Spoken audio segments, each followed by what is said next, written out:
પાટણના નકલી ડોક્ટરે સીમમાં ત્યજી દીધેલ 9 મહિનાનું બાળક બાળપાલનપુર શિશુગૃહમાં કિલકિલાટ કરતું હોવાનું સામે આવ્યું છે।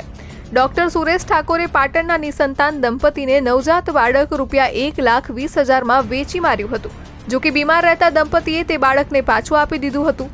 આ પછી નકલી ડોક્ટરે ફિમેલ હેલ્થ વર્કર સાથે મળી બાળકને સીમમાં ત્યજી દીધું હતું। બીજી તરફ બાળક થરાની સંસ્કાર હોસ્પિટલમાં ફરજ બજાવતા રૂપસિંહ ઠાકોરે આપ્યાનો ઘટસ્ફોટ થતા પોલીસે ડિટેઇન કર્યો છે। ખોટા પ્રમાણપત્ર બન્યા છે જન્મના, એ સાઈ કૃપા હોસ્પિટલમાંથી બનાવવામાં આવેલા છે। જે નીરવ મોદીએ જે અમને પ્રાથમિક દસ્તાવેજો આપ્યા છે એના ઉપરથી પુરવાર થાય છે, પરંતુ અમે નગરપાલિકા રાધનપુર પાસેથી બીજી વિગતો માંગવામાં આવેલી છે।